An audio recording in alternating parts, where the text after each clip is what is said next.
पिछले काफी सालों से दिल्ली और सेंट्रल गवर्नमेंट के बीच में काफी ज्यादा डिस्प्यूट चल रहा था इस चीज को लेकर कि आखिर दिल्ली का जो एडमिनिस्ट्रेशन पावर्स है वो किसे दी जानी चाहिए, स्टेट गवर्नमेंट को दी जानी चाहिए या फिर लेफ्टिनेंट गवर्नर जो अपॉइंट किए जाते हैं बाय सेंट्रल गवर्नमेंट।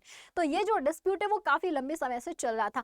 अभी क्या हुआ है, प्रेजेंट टाइम पर एक ऐसा बिल पास कर दिया गया है लोकसभा और उसके बाद राज्यसभा से भी, जिसके बाद दिल्ली के अंदर जो एडमिनिस्ट्रेशन पावर्स है वो सारी की सारी दी गई है लेफ्टिनेंट गवर्नर को। केजरीवाल के पास में अब एडमिनिस्ट्रेशन को लेके कोई भी पावर नहीं रही है।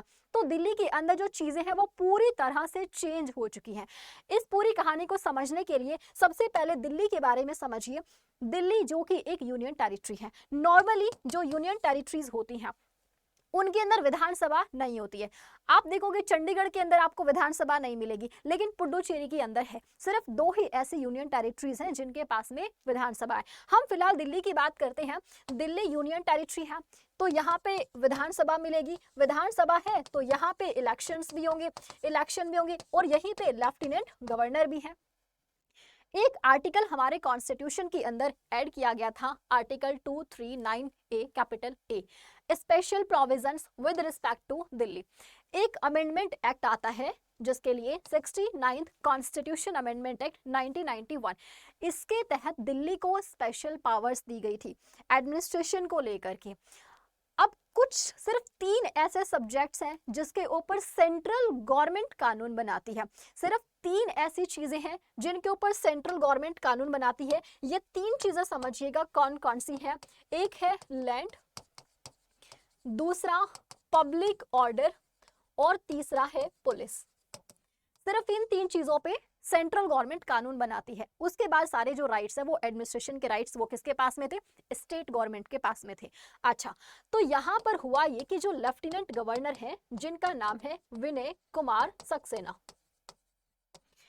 अब ये लेफ्टिनेंट गवर्नर है, पिछले कुछ समय से ये अपने तरीके से चीजें कर रहे थे। तो केजरीवाल ने अपना पॉइंट ऑफ व्यू रखते हुए कहा कि भाई एक बात बताओ, हर एक स्टेट के अंदर एक गवर्नर होता है जो कि उस स्टेट का हेड होता है, और ये जो गवर्नर होता है ये मिनिस्ट्री ऑफ काउंसिल की एडवाइस पे काम करते हैं। इनफैक्ट जो हमारे देश के प्रेसिडेंट हैं वो भी मिनिस्ट्री ऑफ काउंसिल की एडवाइस पर काम करते हैं। तो फिर लेफ्टिनेंट गवर्नर ये हमारी क्यों नहीं सुनते हैं, इन्हें भी मिनिस्ट्री ऑफ काउंसिल की एडवाइस पे काम करना चाहिए। अब ये जो सारा मुद्दा था ये चला गया सुप्रीम कोर्ट में, और उसके बाद सुप्रीम कोर्ट का ऑर्डर आया और यहाँ पर साफ साफ सुप्रीम कोर्ट के द्वारा एक चीज बोली गई थी, national capital of territory of Delhi. ये बिल पास कर दिया गया और जो एडमिनिस्ट्रेशन पावर्स हैं वो सारी की सारी दे दी गई केजरीवाल को, यानी कि स्टेट गवर्नमेंट को। अब एडमिनिस्ट्रेशन पावर्स तो आ गई किसके पास में, स्टेट गवर्नमेंट के पास में आ गई। साथ ही साथ में एक अथॉरिटी भी बनाई गई यहाँ पर, साथ ही साथ में एक अथॉरिटी भी जो है वो बनाई गई, नेशनल सिविल सर्विसेज अथॉरिटी, जिसके हेड बनाए गए लेफ्टिनेंट गवर्नर को।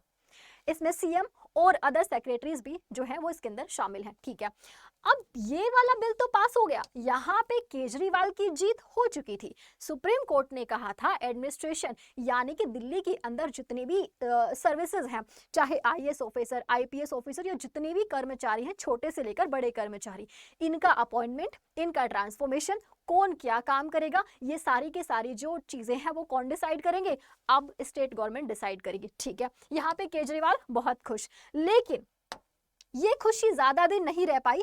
इसके कुछ दिन बाद ही मानसून सेशन चल रहा है तो क्या हुआ, लोकसभा के अंदर एक बिल पास किया गया, दिल्ली सर्विस ऑर्डिनेंस।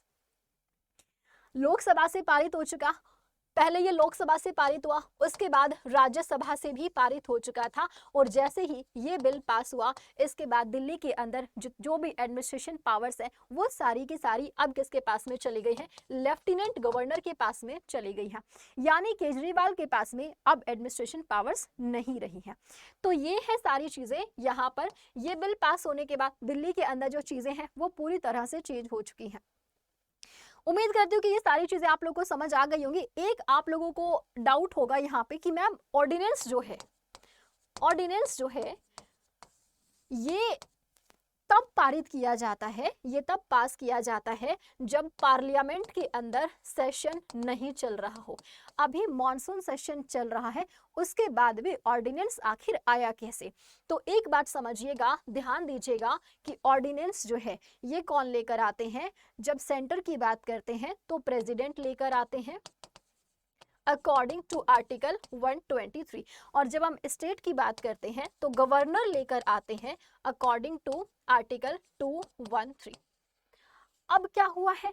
अब भैया मेजॉरिटी में सरकार है, तो उन्होंने इसी चीज का फायदा उठाया और यहाँ पे जो ऑर्डिनेंस लाया गया है, और वो कितने कितने हफ्ते के लिए? 6 हफ्ते के लिए आ सकता है। अब ऑर्डिनेंस आ गया है, 6 हफ्ते केजरीवाल कुछ कर नहीं सकते हैं। अब ये चीज तो यहाँ पे पहले से ही क्लियर थी कि इस टाइम पीरियड में इस बिल को लोकसभा और राज्यसभा से आसानी से पास करवाया जा सकता है, क्योंकि मेजॉरिटी में सरकार है और आसानी से ये बिल पास हो गया। और बिल पास होने के बाद में जो एक्ट बना है उसके तहत दिल्ली के अंदर एडमिनिस्ट्रेशन पावर्स अब केजरीवाल के पास में नहीं रही, और ये सारी किसके पास चली गई हैं? लेफ्टिनेंट गवर्नर के पास में चली गई हैं। तो ये है पूरी कहानी। उम्मीद करती हूँ कि सारी चीज़ें आप लोगों को बहुत अच्छे से क्लियर हो गई है। कोई डाउट है तो आप कमेंट सेक्शन में पूछ सकते हैं। इसके अलावा करंट अफेयर्स का हमारा डेली सेशन होता है 8 बजे, तो आप 8 बजे डेली वाले सेशन में हमारे साथ में जुड़िए। और साथ ही साथ 10 तारीख को एक बहुत बड़ा सरप्राइज आप लोगों के लिए मैं लेकर आ रही हूँ। 10 अगस्त को एक तो 1 साल का करंट अफेयर होगा, पूरे साल का करंट अफेयर का रिवीजन होगा, और साथ ही साथ में 2 बड़े सरप्राइजेस जो है वो आपको यहाँ पे दिए जाएंगे 10 अगस्त सुबह 8 बजे। तो इस सेशन में आपको जरूर जुड़ना है, ठीक है? तो चलिए मिलते हैं फिर नेक्स्ट वीडियो में। Thank you so much, have a good day, take care.